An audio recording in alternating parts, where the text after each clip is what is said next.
حاضر اور ناظر یہ دو لفظ ہیں. حاضر کا مطلب ہرگز ہمارے نزدیک یہ نہیں کہ حضور اکرم صلی اللہ علیہ وآلہ وسلم ہر جگہ ہر وقت موجود ہیں. یہ ہمارا نظریہ ہی نہیں ہے. بلکہ حاضر کے بارے میں جو ہمارا نظریہ ہے وہ یہ ہے کہ آپ اس وقت اپنے روضہ اقدس و انور و اطہر میں جلوہ گر ہیں.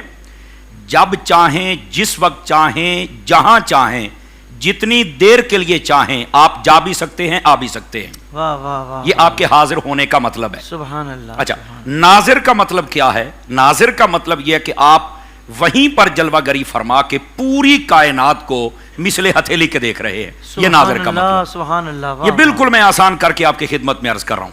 ناظر کا مطلب ہر چیز کو ملاحظہ فرما رہے ہیں اللہ کی عطا سے. اور حاضر کا مطلب یہ نہیں کہ اس وقت بھی یہاں موجود ہیں. سمجھ آ رہی؟ وہاں بھی، وہاں پوری دنیا میں نہیں. یہ نہیں، اس کا یہ مطلب نہیں ہے.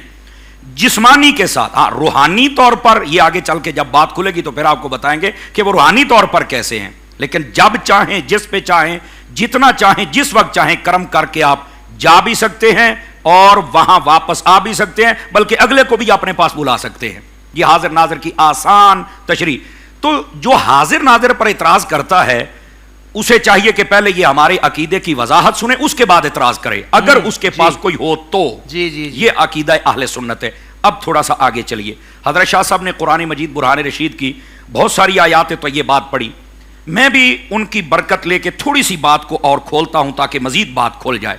اللہ رب العزت نے نبی پاک صلی اللہ علیہ وسلم کے بارے میں فرمایا کہ وہ وقت کے جب سارے نبی آئیں گے، ان کی امتیں آئیں گی، ان سے جب یہ پوچھا جائے گا کہ آپ نے ان کو پیغام پہنچا دیا، چونکہ وہ جو پہلی امتیں ہوں گی وہ انکار کریں گی ہمارے پاس پیغام نہیں پہنچا. اللہ تعالیٰ انبیاء سے فرمائے گا. حالانکہ مفسرین کرام نے لکھا ہے میرا رب ہر چیز کا علم جاننے والا ہے، پھر بھی اللہ فرمائے گا کیا تم نے پیغام نہیں پہنچایا؟ باری تعالیٰ ہم نے پہنچایا ہے.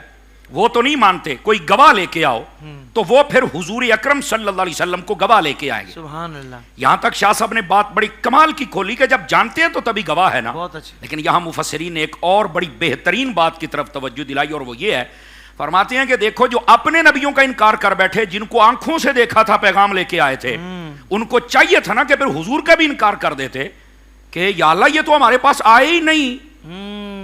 یہ بات اگلی ہے نا یار، یہ تو ہمارے پاس آئے نہیں، تو ان کا بھی انکار کر دیتے. فرمایا وہ نہیں کر پائیں گے.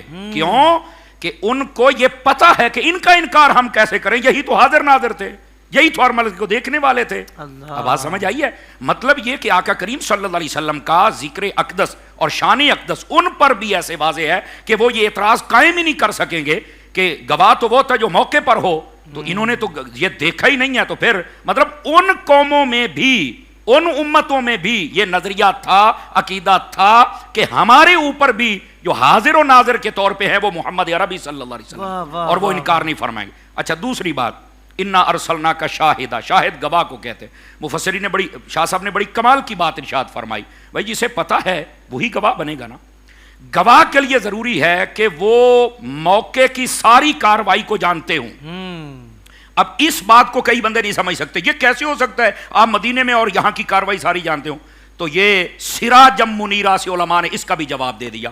حضور کو سورج کہا گیا تو فرمایا یہ سورج اگر ایک ہے اور ہر جگہ پہ اپنی روشنی پہنچا سکتا ہے تو محبوب پاک جو نبوت کے سورج ہیں وہ وہاں جلوہ گری فرما کے یہاں پر اپنی نگاہ نہیں فرما سکتے.